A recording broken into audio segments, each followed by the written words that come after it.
This is the story about a notorious crime family based in Liverpool. Perhaps you have heard about this family, better known as the Sopranos of Merseyside. In this twisted tale, two sons built a multi-million-pound drug smuggling empire from their Merseyside family home with none other than their mother. As the matriarch of the family, this ruthless mother would reign over the business and lead her two sons into a life of crime. But there's much more to the story. Join me as we dive into the Fitzgibbon family, their shocking rise to power, the violent feud with their biggest rival, and their ultimate downfall. You don't want to miss this. When talking about the Fitzgibbons, we are talking about sons Ian and Jason, together with their mother Christine. This family was described as the Sopranos of Merseyside. With a mission to become the top dogs in Liverpool, as youngsters, Ian and Jason were confronted with a lot of petty crimes committed by their parents and other individuals surrounding them. Their mother Christine always wanted to live a certain lifestyle, a lifestyle that could only be afforded by living a life of crime, resulting in fast money. According to journalists, Christine wanted their boys to be involved in a crime as well, so that they could bring in even more money for their mother. Before they knew it, teenagers Ian and Jason were committing petty crimes such as robberies and break-ins. Police in Liverpool were frequent visitors of the Fitzgibbons' home.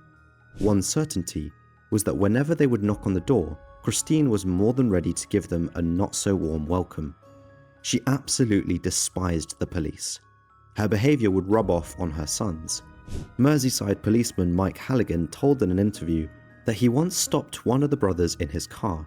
Before Mike knew it, one of the brothers was already getting loud and aggressive. It was safe to say that they started to behave like their mother more and more. But their attitude was not the only thing that radically changed. The brothers became increasingly more violent, especially Jason. Jason nearly had a love for it. This reputation helped the family expand their power in Liverpool and increase their turf they could sell cannabis on. In the mid-1980s, Liverpool, nicknamed Smack City, was dealing with a lot of violence, and cheap brown heroin was flooding the city. Besides the cheap brown stuff, the notorious white powder also started coming up in the party scene. It was seen as a more upscale substance to use. Liverpool's strategic location was perfect for a direct line from South America, as in the beginning of the 90s, the demand for white powder from Europe began to rise. South American cartels needed to find a way to get it there. Liverpool was perfectly situated, and there was a lot of money to be made. Ian and Jason were truly at the right place at the right time, but it was not always smooth sailing. Under the wings of their mother Christine, brothers Ian and Jason were climbing up the criminal ladder.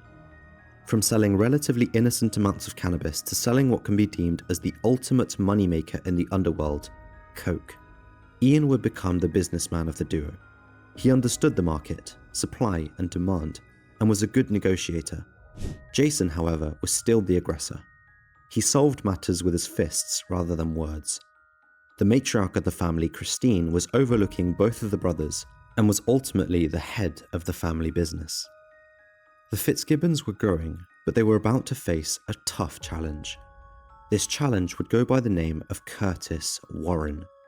If you haven't already, be sure to check out my video about him as well. Curtis Warren was also a narcotic seller from Liverpool.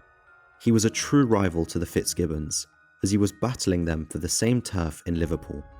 Before they knew it, it was an all-out feud between the groups, as Fitzgibbons' ally David Ungie got whacked on the 1st of May 1995. The reason being was that David Ungie got into a fight with one of Warren's men on the 21st of March 1995. David might have won that fight for the Fitzgibbons, but ultimately paid the price. Liverpool police immediately feared what was about to come, rightfully so. After what had happened to David, the feud erupted. Both sides started to take revenge, and it truly spiraled out of control. Innocent people, police officers, and of course the criminals themselves were getting seriously hurt or even whacked. It was only a matter of time either one of the Fitzgibbons brothers or Curtis Warren got hurt, until Curtis Warren decided to flee the country and relocated to the Netherlands. All of a sudden, the Fitzgibbons' biggest rival left the country, almost handing Liverpool over to the two brothers, making them the top dogs of the city. The Fitzgibbons could solely focus on bringing in the shipments again. They frequently visited Turkey, Colombia, Mexico, and Spain to meet up with their suppliers. The sky was the limit for the family, until Merseyside police launched one of their largest surveillance operations ever. The operation was to focus on the entire family, including their associates. Undercover agents were tasked to observe and follow the family everywhere. However, right from the start, the Fitzgibbons already saw it coming, and in typical Fitzgibbon style, the family attacked the undercover agents head-on.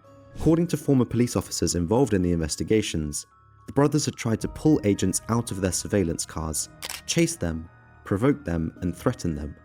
They were absolutely not afraid. Despite their efforts, police were still able to track their every move.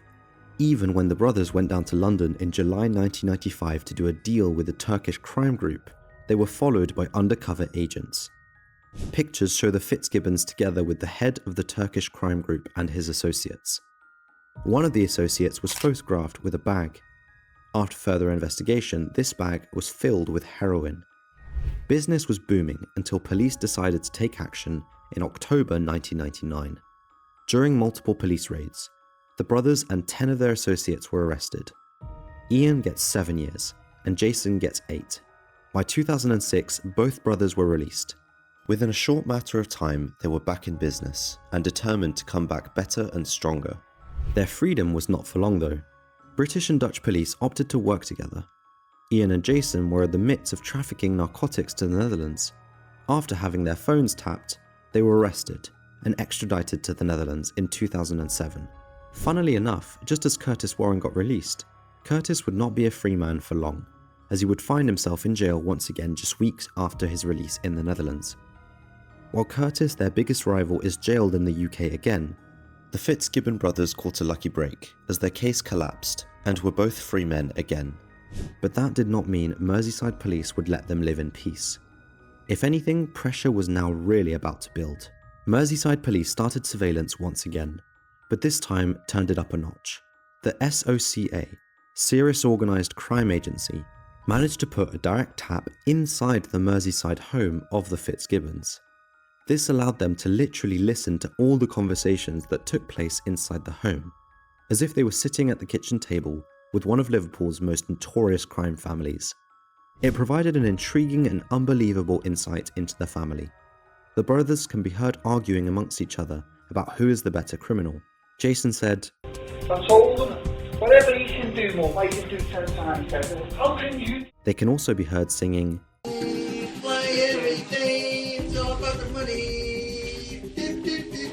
all while Mother Christine is at the table. They nearly talk to her like kids and constantly sought validation from their mother. The recordings showed exactly the hierarchy in the family. Mother Christine is at the top, and her 2 boys battling against each other. In March 2011, hothead Jason Fitzgibbon was about to show exactly why he was always so feared. In a car deal gone wrong, him and an associate attacked car salesman Michael Scraggs. They gave him a serious beating, all because Michael could not supply Jason the BMW X5 he wanted for his girl. This incident was shared with the police, however they were looking at the bigger picture. Instead of arresting him for this, they wanted to bring him down for his entire organisation, as they were close. Police became aware that the family was in the midst of bringing in a shipment of heroin from Turkey. Together with Turkish police, they found the Turkish group responsible for the deal, arrested them, and seized their goods. Jason was arrested for his involvement in the deal in 2013. In addition, he was found guilty of what happened to Michael Scraggs. Now it was time to have the other 2 Fitzgibbons arrested. Not much time later, the family's Merseyside home was raided on an early morning, and Ian and the mother were arrested as well. There were more than £182,000 found in the home, stuffed in plastic grocery bags, hidden underneath the floor. Just like that, the entire Fitzgibbon family was behind bars. While there was so much money in the home, they could barely hide it. Mother Christine was still collecting unemployment and other benefits every month, worth £1,500. How insane is that? Ian was sentenced to 16 years in jail, Jason 14.5 years for attempting to flood the country with narcotics, and Christine 2 years for money laundering. By 2021, Both brothers were released early under strict restrictions. Just a year later, however, both have been recalled and are back in prison. They have breached their exclusion zones, but have not committed any criminal offences.